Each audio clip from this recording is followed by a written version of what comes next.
Hello, everyone, and welcome again to Us Democrats here on Access Nashua. I'm Dave Tencza, Chair of the Nashua Democratic City Committee. With me again on the show is Latha Mangipudi, the Democratic candidate for State Representative in Ward 8 for the special election that is coming up on November 5th here at the same time as the municipal election. So, Latha, thank you very much for joining me.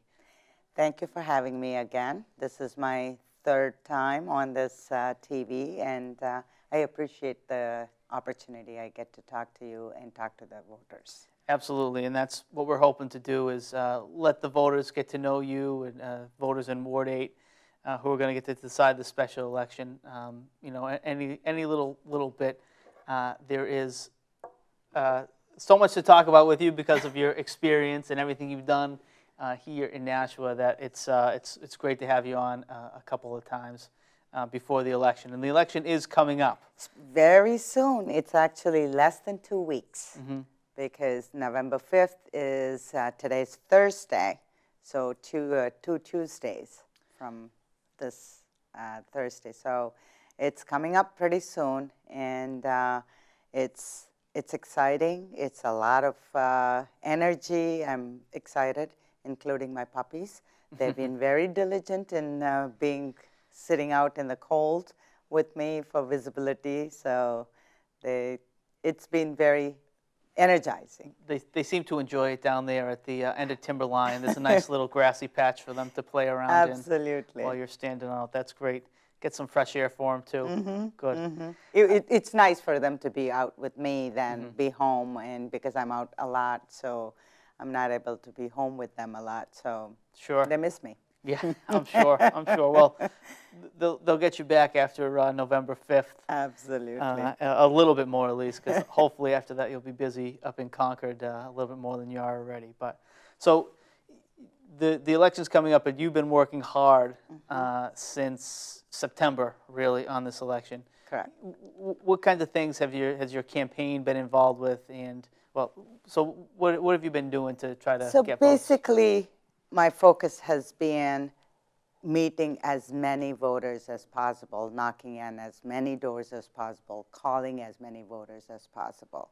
As you know, every week I set a goal for myself to say at least we'll knock on 200 doors. Mm-hmm. And Saturdays are turning out to be good. Now that the summer, in the primary, it was harder on the weekends to have people at home. Sure. But since September, when the school started and people are back into their routine, I've been able to talk to a lot more people. And it's very interesting to see how the voters are getting engaged. Mm-hmm. And it's how you reach. It's gone are the days when you say you took an ad in the paper and put all the names of people who supported you, because half the people don't read the paper. They don't get the paper. So what are you talking about? Right. So then, people I get lots of ideas, especially youngsters, put it on Facebook, have a website. We have both of those. Yes, a lot of people around the world and, across the country are able to follow. It's exciting. Mm-hmm. They make comments, and, it's nice for everybody to know what's going on in Nashua, which is northeast corner of the States. But the challenge at the end of the day, my firm belief is how many people I get to talk, meet one-on-one. And I've met some very incredible people. Sure. And so when you're going door to door, when you're getting to meet people, what kind of issues are the voters in Ward 8 talking to you about? This past week has been sadly on the comment my opponent made. Mm-hmm. And I was very touched. I've been very touched by a lot of responses I have gotten in terms of how they feel it's not what Nashua is. Sure. It's not the representation of what Nashua community is, especially Ward 8 community. And So I'm sorry, for people who don't know, your opponent, Peter Silva, was at a Republican City Committee meeting. He's very poorly attempting to rally Republicans to support him, and he made the comment that during the primary in September, you were in the primary with with Carl Andre, the Democratic opponent. He said it looked like he thought he was in New Delhi or something to that effect. Yes, and I think there were a couple of comments. I think it was maybe he didn't think about it as very insulting or derogatory, but I think it came across as people coming out of woodworks and that it. It didn't. For me, it didn't come across as something that. It saddened me for two reasons. It really made me very sad to say, this is my home. I've lived here in Nashville for the longest in my life, and this is where my kids were born. This is their home. Sure. And so, am I still considered a foreigner? And that I belong someplace else? That really struck. It kind of blew my mind. But this is 21st century America. When we talk about global economy, it's our kids are global citizens, and that's the thinking. Look how quickly the news follows, travels, and look at for instance, when you had when your child was born, when your daughter was born a year ago, the whole you could instantly send all the pictures. Right, to so family all over family the place. all over the world, Right. and they were part of it. In this day and age, to think like that. Right, and it's I think you hit the nail right on the head when you say this is 21st century America, especially in Ward 8. I live in Ward 8. And it really is. I mean, we're in the southern part of Nashua. There are obviously a lot of people who live in the ward, raise their families there, but probably like the location because it's easy to get to exit 4, exit 1. You can get down into Boston or that area. And it is a diverse ward. Yeah, it is. So really a poor choice of words. I think we can all agree. And you said people have you've gotten a good response. Very good response.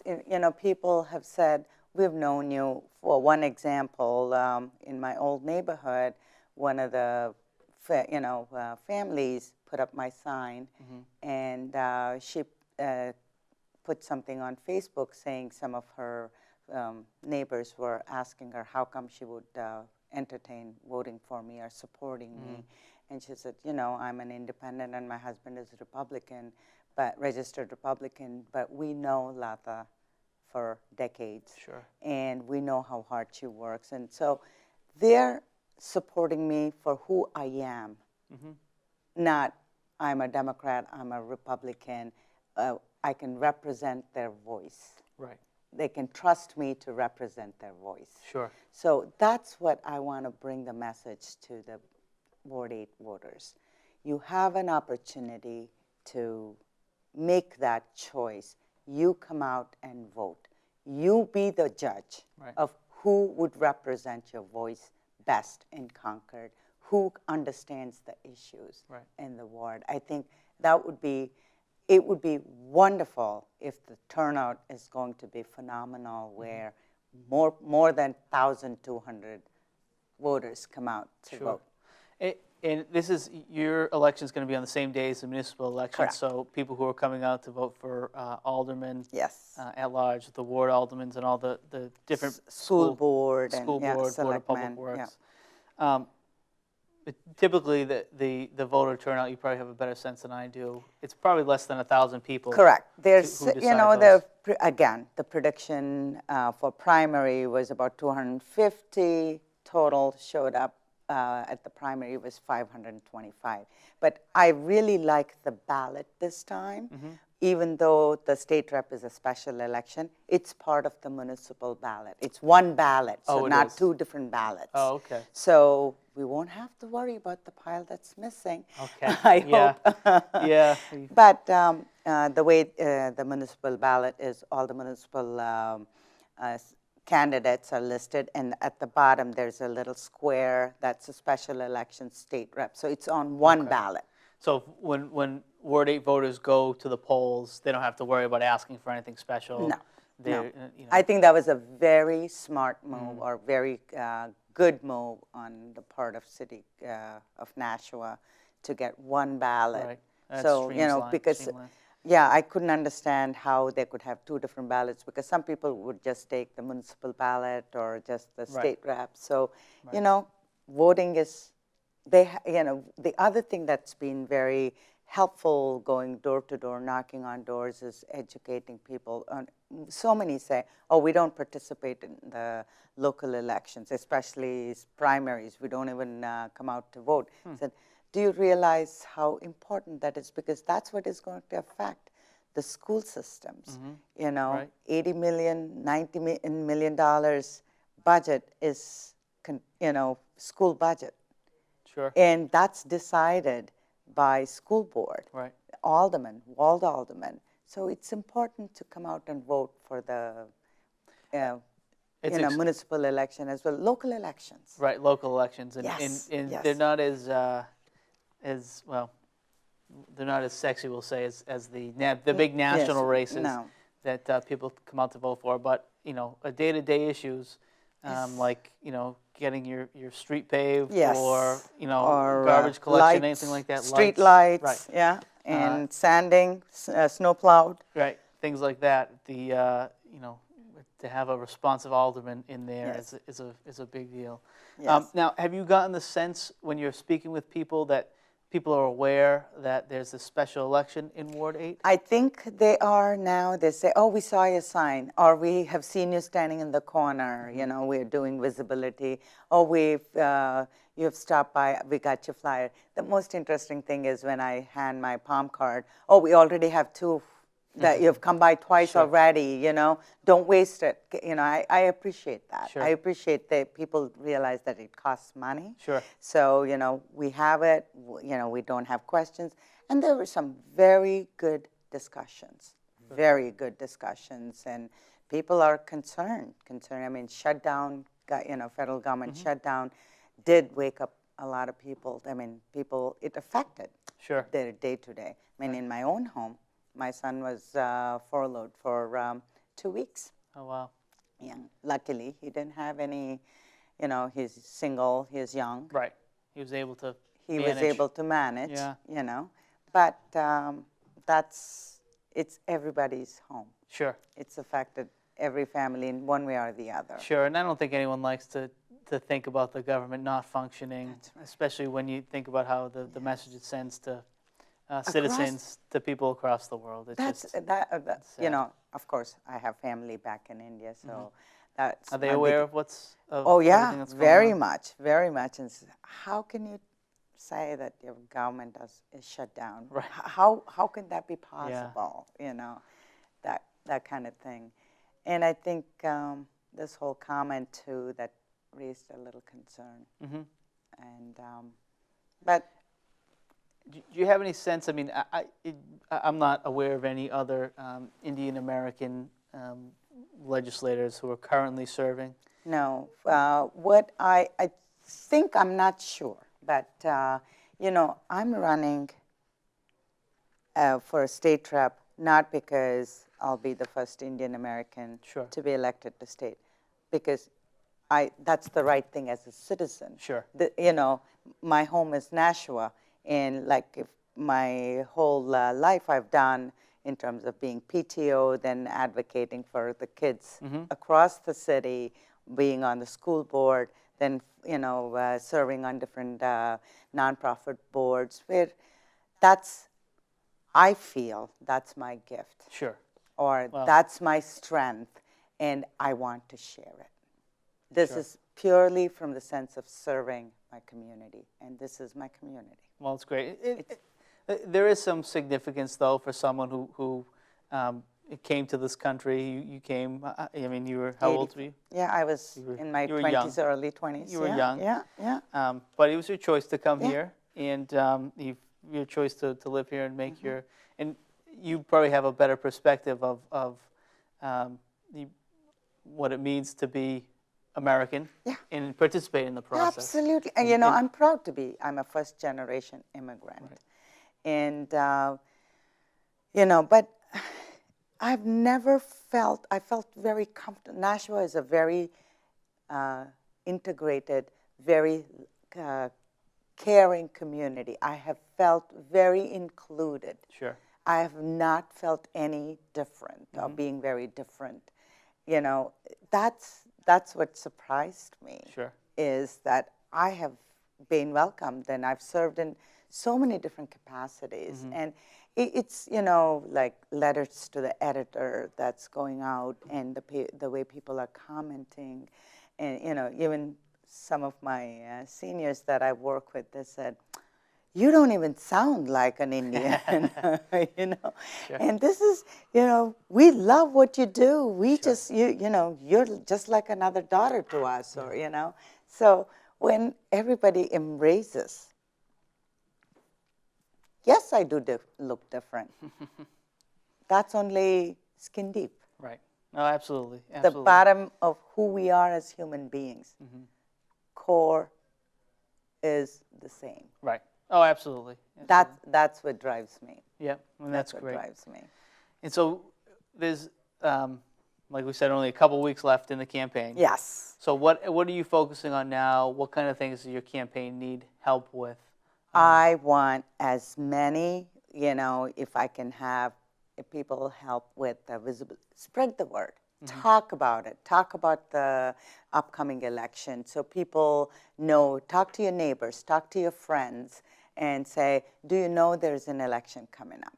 I think just even spending so much time knocking on the door, calling, still people say, when is the election? Right. And so I think just engaging in conversation, I think that would be the best thing. And we need help with, if you like to stand in the corner, it's getting a little cold, but it is getting a little cold. And it's getting darker earlier. So if you want to hold signs, stand there. It's really fun because kids, people going by, wave. Yeah. They give me thumbs up. Or, they'll say, oh, you have our 3 votes. And I have to say, I'm not quick enough to, I don't want to distract them. So where do you live? So I can put down I can call you. That's the name of the game, is turning people out to vote. Correct. Right? So those who have stopped by, I'm just telling the voters, those who stopped by and said, you have my votes, please remember, I'm counting on, I'll remember the faces, wave to me on that day. Sure, that's great. And we are doing phone banking. We're calling people and knocking on the doors. If, it's beautiful fall days. Sure. Beautiful colors, it's fantastic. So if you enjoy outdoors, come walk with me. Okay. And there's really something for everybody because absolutely. If you're not, some people say, well, I'm not comfortable going door to door, which is understandable. Which is fine. Visibility is just as important. Getting your If you want to get a there. chair, that's fine. On election day, if you want to help out a little bit, whatever you want to do, my home is open. Okay. Welcome.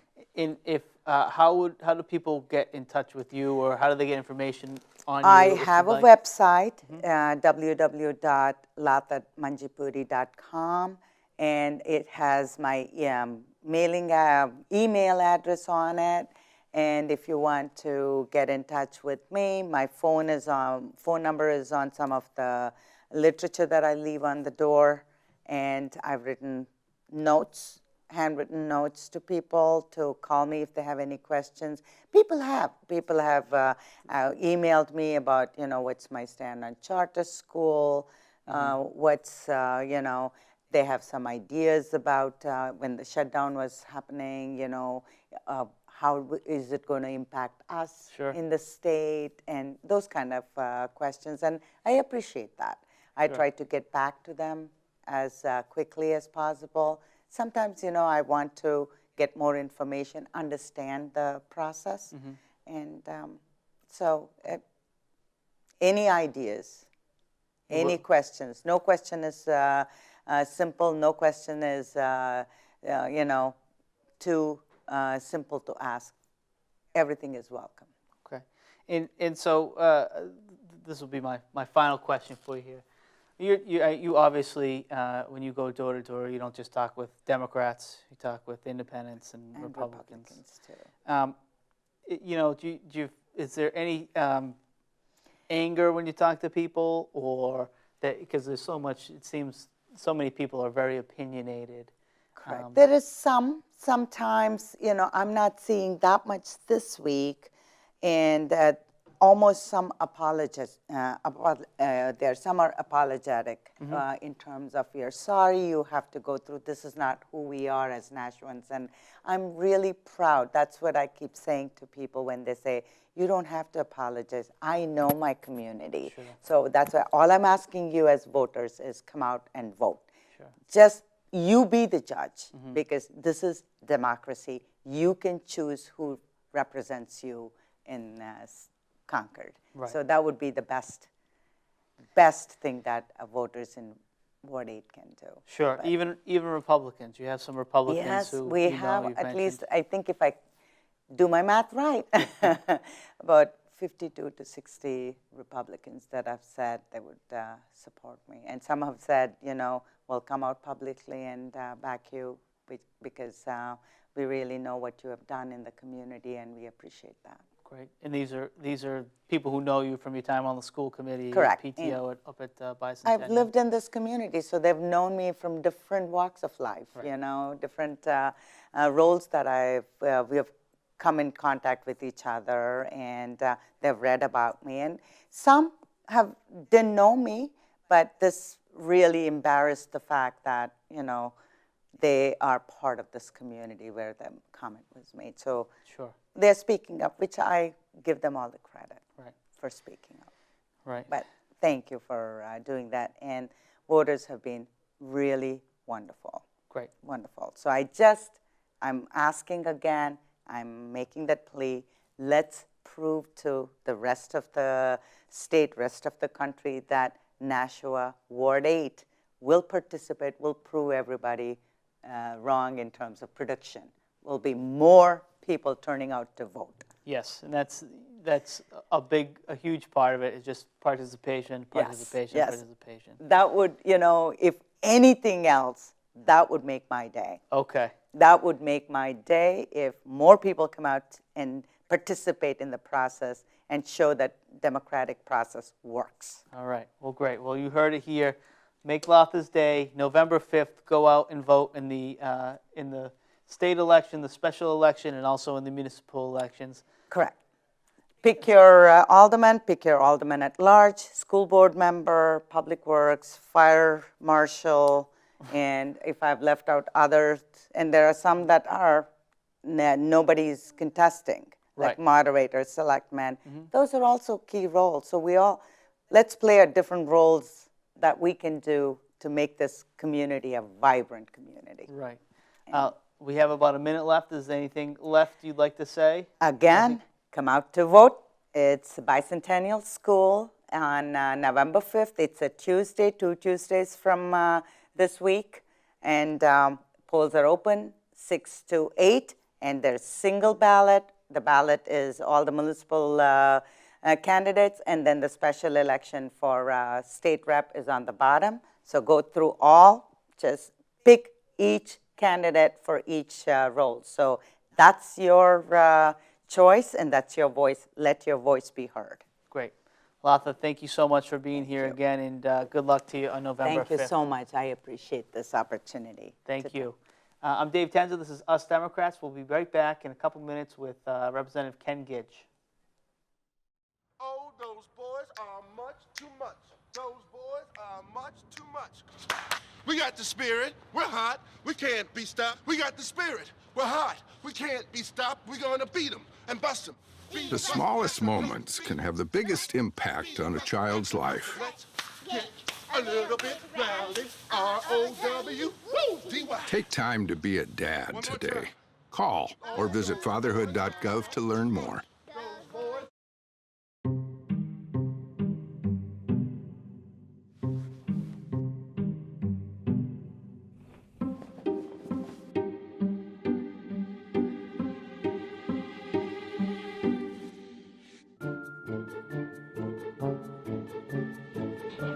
The The smallest moments can have the biggest impact on a child's life. Ready or not, here I come. Take time to be a dad today. Daddy, I'm gonna find you. Hello, and welcome back to Us Democrats here on Access Nashua. We're here back for our second segment. Again, I'm Dave Tencza, Chair of the Nashua Democratic City Committee, here with Representative Ken Gidge. Representative, thanks again for being here. Perfectly all right. I watched the first half. I think we certainly do have a candidate that's very important, and it's very important that everyone gets out for Ward 8. And of course, there's lots of other stuff going on. A ton of other stuff going on in Ward 8 and all around the city. We have a number of races, people who are running at-large seats on the Board of Aldermen, as well as school committee. It's a pretty competitive race this time around. Some new faces who are running for school committee. And then there are, I don't want to say lesser known positions, but races such as the Board of Public Works, which these last 2 years at least have been important positions because they oversee things like what's going on downtown on Main Street, paving of the roads, and various projects that are going on in the city. And then there are races which a lot of people don't know about, and there are still opportunities to mount a write-in campaign in each ward for positions like clerk, selectman, and I'm drawing a blank on the third. Clerk, selectman, And oh, I forgot to. We're good. yeah. We're talking about politics. I got to tell you a story about that, though. Sure. Someone wrote me in to be moderator. Moderator. That's the other Okay, one, yeah. and I wake up in the morning and I get a call and they said, "You won." I said, "Won what?" And it was a group of Democrats who thought I might want to do it, and I had no idea. Mm-hmm. So I said, "Well, it's going to be a little impossible because I'll be running." Mm-hmm. So I called up and they moved it on. But these are very important positions, and these people are here all day.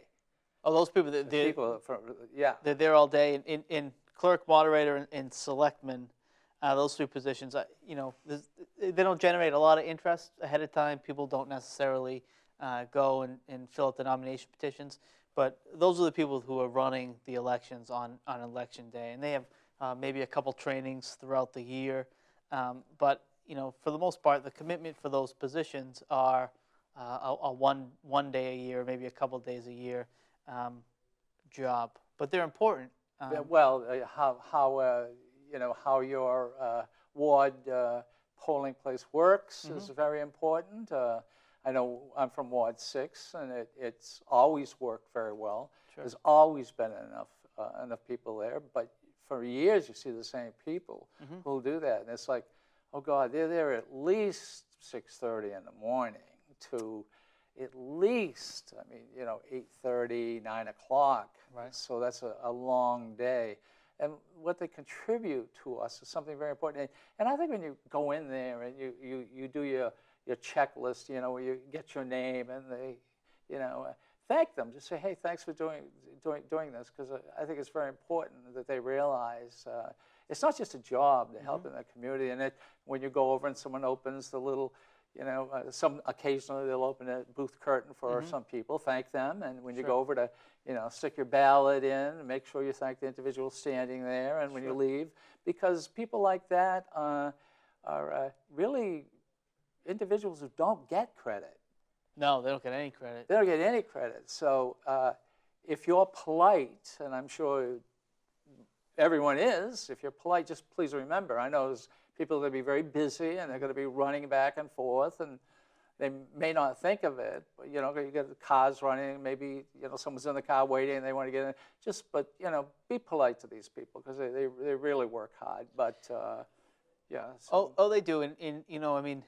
Last year, 2012, there was a lot of concern with all the new voter laws that were coming on the books and how they were going to be applied and whether the lines were going to be backed up. And certainly across the country, some places we saw lines out the door, people waiting for hours.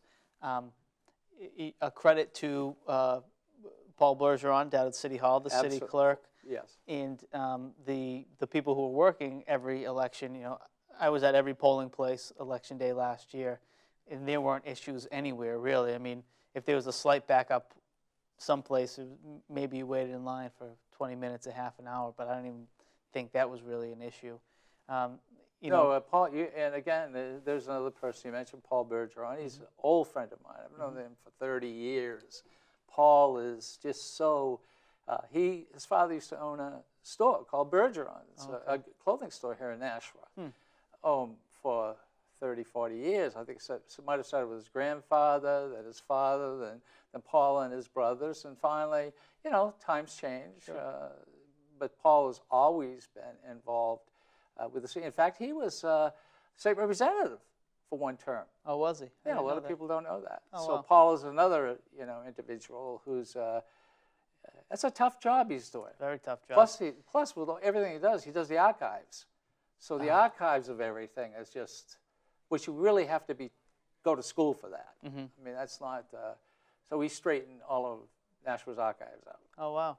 And people don't think that there's issues that come up during the day. It all seems pretty straightforward. But, you know, the people who are working there at the polls are involved in some, you know, pretty important decisions sometimes about, you know, if a person can vote, if they've met all the qualifications. And from what I understand, the selectman is not the selectman, I'm sorry. One of the Alderman? workers, no, not the alderman, but one of the workers down there essentially has authority if they don't believe someone has the proper credentials, can, you know, deny someone the right to vote. So we need good people in those positions. We have good people, but like you said, a lot of people are getting older. A lot of people, for one reason or another, have done it for a number of years and just can't continue to do it. So if you Be polite and say thank you be very polite, much. Yeah. but there's still time to check out if you want to talk to the city clerk Correct. and say, hey, what does this entail? What will my responsibilities be? You can go down and They're ask, and they'll help. always looking for somebody, and many Right. times it's to run to the city hall to get more ballots. Right. Or it's bring the ballots from wherever the polling is to City Hall. It's sometimes a small thing. Sure. But if you really want to help, call Paul Bergeron in the city of Nashua, and I'm sure he'll help you out. And, you know, it's an energy. Don't you feel the energy that's taking place? Oh, it's a great.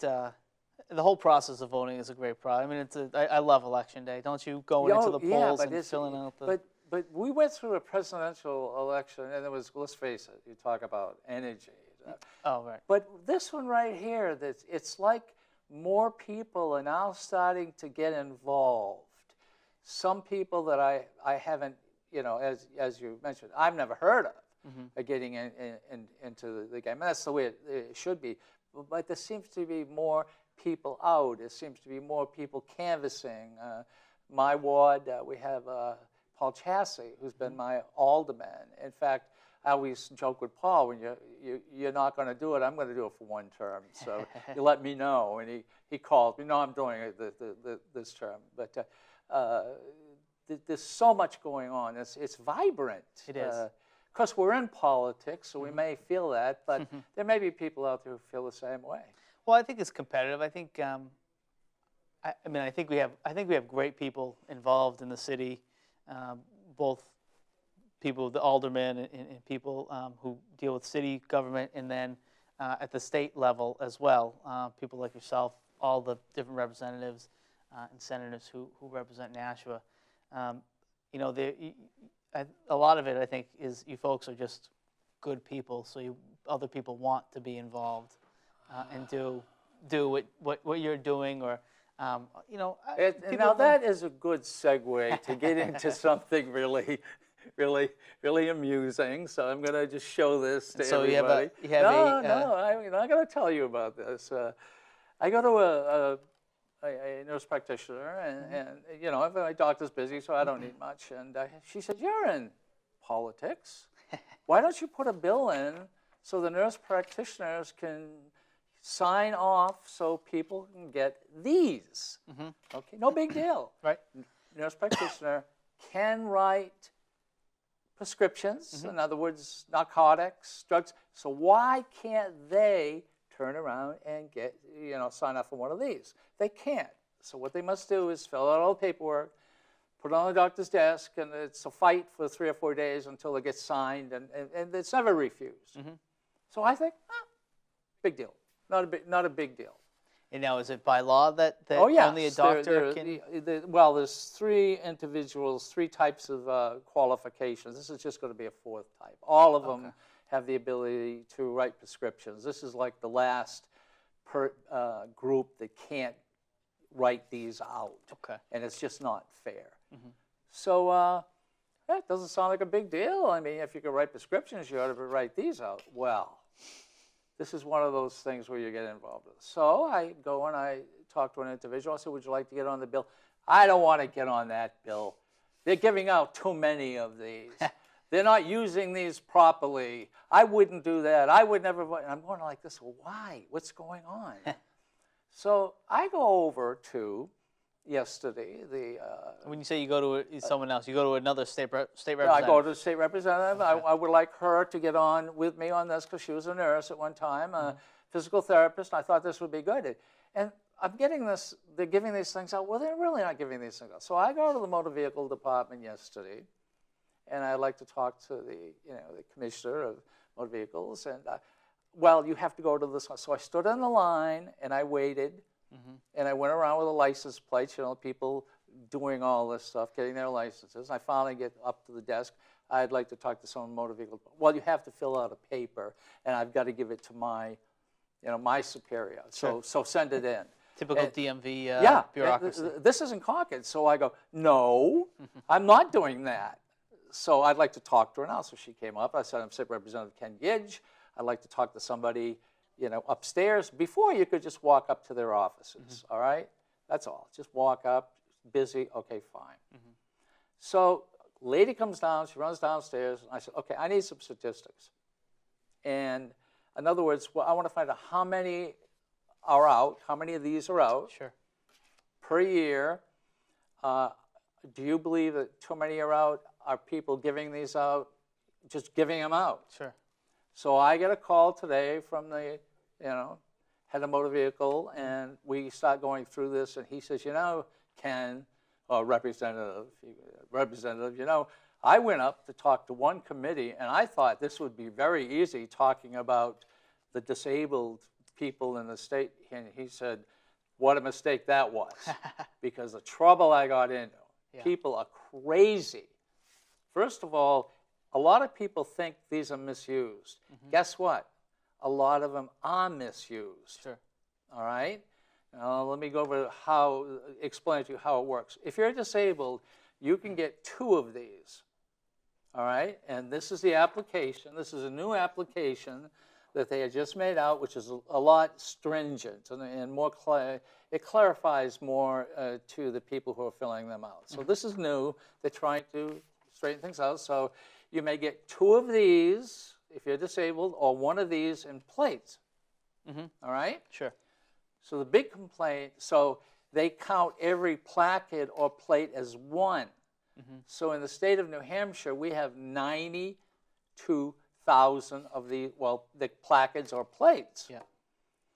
But the problem is we don't have that. We're probably about 70,000 because a lot of people don't take 2, Right. or they don't take a plate. So this is turning into one of the biggest headaches. So I go, well, look, why don't they put the name, if you have the name of the individual on the, on your disabled pass, then if somebody sees you like a police officer, they can say, let's see your license, right? Well, that would take another law. So that means I would have to go through another year to get a law. So then I find out one state is having holograph pictures of the individual. So in other words, the police officer can look at your card and look at who's driving, etc. Well, then I find out that the privacy issue people don't want anything on these. So people are complaining that there are too many, which there really isn't. People are misusing these. That is true. But there's no way for the police officers to, guess what? Check it out. See, there's a number here? That number? Sure. So a police officer can come up and say, is this yours? I can say, yes, it is. All right, fine, I'm going to check it. So the police officer the next day has to call the motor vehicle department because it's not yet in the computer system. Sure. So I say, okay, let's get that. So, well, that might take more money than another law. And I'm going, people are going to kill me on this. It all sounds like useless laws. So, Well, let me ask you this: when you say there are too many of these placards out there, I probably don't even check when I go to a parking lot. But are there so many that people who actually need the handicap parking aren't able to get it, or are people just upset that people are misusing handicap parking? well, first of all, that's a good question. And I think everybody has seen people just park there and run into the store Right. one time or another. So those people, like myself, would complain and call and just say that shouldn't happen. Yeah. Or see a police officer, and a police officer, if he happens to or she is around, give the person a ticket. Right. Who doesn't have that? So, but one of these people that does this, 100 people complain about it. So everybody thinks that these are really being misused. Now, we're in Nashua. So we had a lot of people coming out from Massachusetts. Sure. So, and the plackets are all the same. There's no change in the placket. So I have got to convince people to put this very qualified person on this application so she can sign it. She does do right drugs.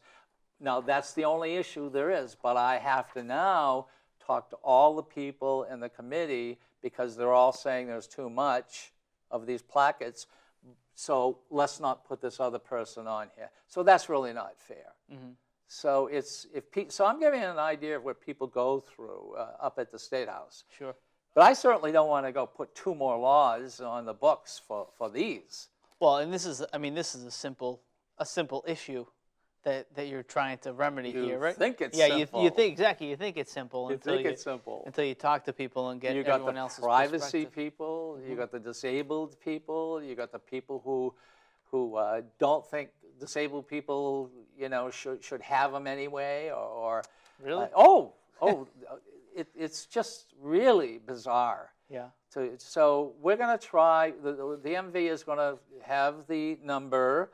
Now they're going to have a computer system in about a year, but there'll have to be another law to get these, to have your name put on all your pictures to stop it. But please, if you have one of these, don't give it to anyone. Let them use it. Use this nicely. Right. If you see somebody using it foolishly, say something to them, number one. And just remember, these mean something. There are people who really, truly need these. And I'm telling you this story because I hope it's kind of busy and confusing.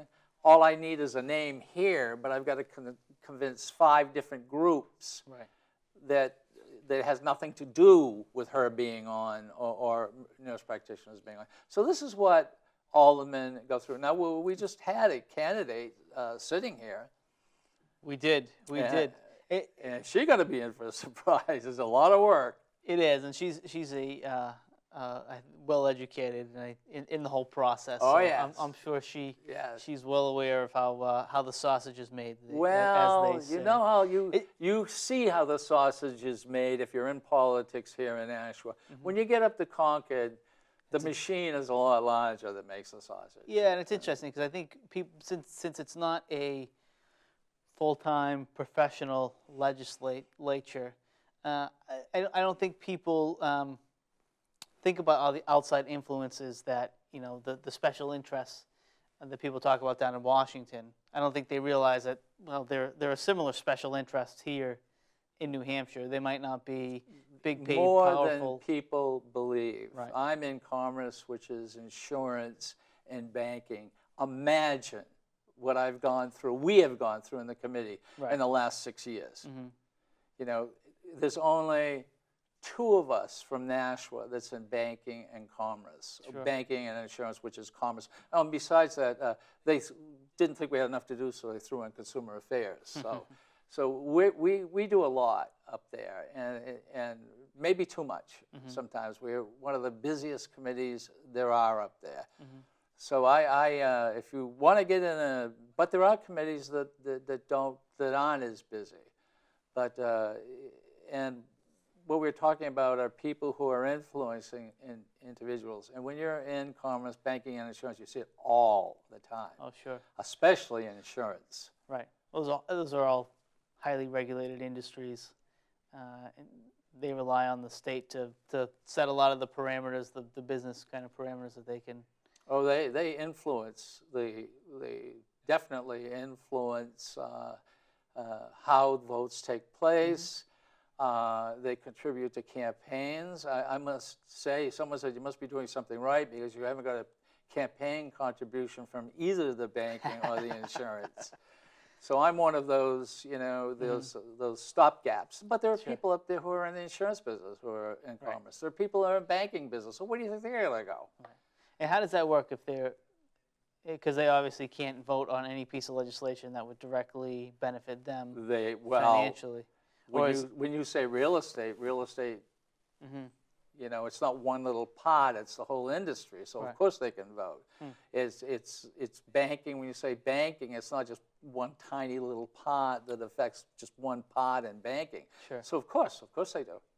And are those people who sit on the Commerce Committee with you, or are they members of the House who just vote on bills? Well, in the Commerce Committee, I think there's close to 20 of us, and I think we're one more Democrat than Republican up there. So in the committee, it's a mixture of Republicans and Democrats, and we're all in the House, and very fascinating. And I hope somebody finds this rather funny. Yeah. But think about having to get one name to help people. Right. Now I have to fight another war that has nothing to do with this. It has something to do with helping people. Sure. How do you do that? And that's just politics. And you learn this as time goes on. And this is a simple one.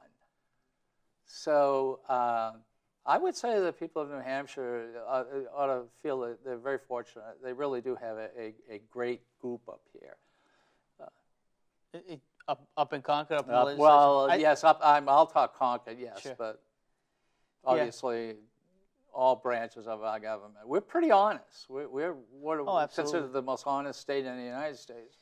I mean, and you have to have a deep sense of community service to, first run for office, because that's an undertaking in and of itself, and then go up there and serve, because, a lot of people like to joke that, when they're recruited to run for a state representative, they say, oh, you'll be up there one day a week, and it's, no big time commitment. But, you go up to Concord when you're in session. 3-4 days. Right. And by the way, they'll only pay you mileage if you go up 3 days. If you go up 4th day and you have to still work, they don't pay you. Right. So they get a free day out of us.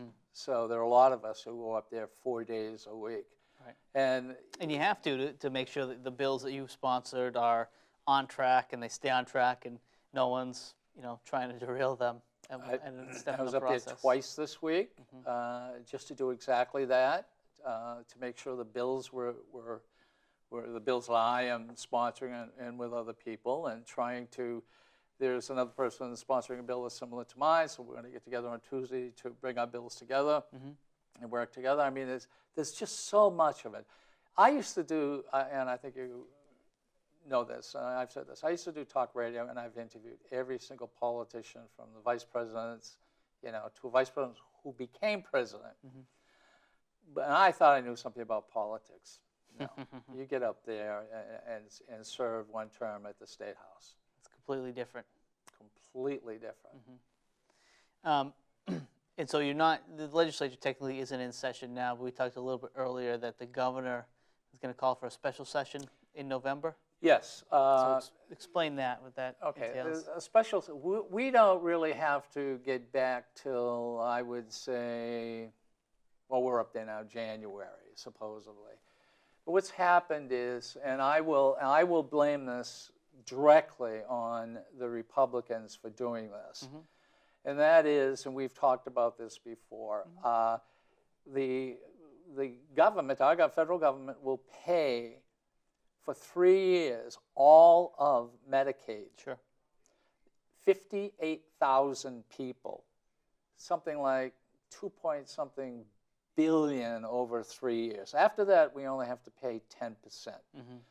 Well, that's a lot of money per year to spend, a lot of money in the state, which I think you brought it up before. That's a lot of people working, and a lot of people, feeling good. Sure. The medicine, people who can't afford it, and 60% of them are women. And why the Republicans would vote for us not to have this, then put it into a committee, and the committee has just voted to have it, meaning that we should accept the money. Of course we should accept the money. 3 years of our citizens being paid 100% medically, of course we should take it. Right. So, since we're still in the last term and this bill has gone through a study committee all year, we have to bring it into the House, and we must vote on it in the full House. So a special session will be on November 7th and 21st, I believe. So has the House already voted on this? I thought the House already passed something last session, and then nothing happened in the Senate. Or is that a different issue? It's very complex, I would have to say. The Senate just turned it down completely. Sure. But you must remember also, it wasn't strong. In other words, it wasn't strong. It was just actually it came down to just 4 Republicans in the Senate who derailed this. One of them is Bragdon, who, as people know, was the president of the Senate, who took a job for $180,000 a year to be the captain of the ship of the LGC, $50 million, which is they're fighting and arguing with the state over paying this. So, interesting turn of events. Earlier, was it the fall or summer? Very interesting. But it'll be. I'm sure it'll be a good debate. The Medicaid Expansion Committee that's come together thinks that they found a New Hampshire solution that fits our state, which is great. Which is the local control is the best way to do it, as long as we get these 58,000 people, health care to help them out. So I wish you the best. It's going to be an interesting couple of months. I think, and we should do shows on. We will talk about this. Sure. This is really something very important. This is one of those critical moments in our history where we have 58,000 citizens who can get insurance, and I think 4 of my Democrats who are the opposite party is basically stopping it. This shouldn't get done. The majority should rule all the time. If people want more information politically on this, want to look into an interesting situation that's happening, they should look to see what's happening in Ohio, because the Republican governor of Ohio has backed Medicaid expansion there for his state. The legislature, which is also Republican, doesn't want it, but the governor has set up a commission that's going to approve this and oversee it. So there's a big battle going on. Why in the world? I was talking to someone last night about it. New Hampshire never gets back the amount of money that we sent to the federal government. We never do. New Hampshire's always been good like that. There are some southern states that get 1.5 times what they put in. In other words, if we put in 100%, we may get 60% back.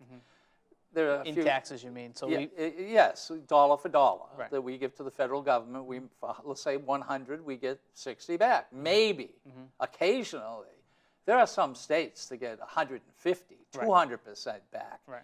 Now that's nice and everything like that, but that's not, it's not fair. No. So people up here, when they say, well, we don't want to take any money from the federal government. Well, hold on. We can take at least what we have given in. Right. Yeah, that's not asking too much. No. At all. No. Well, we're actually out of time already. That was a quick half hour. But Representative Gidge, thank you again for being here with us tonight. we'll remind folks, November 5th, the municipal election, special election in Ward 8. Please go out and vote, exercise your right to vote. It's important that a lot of people participate in the process. It makes our city and state a whole lot better. I'm Dave Tencza. This has been Us Democrats on Access Nashua. Thank you for joining us.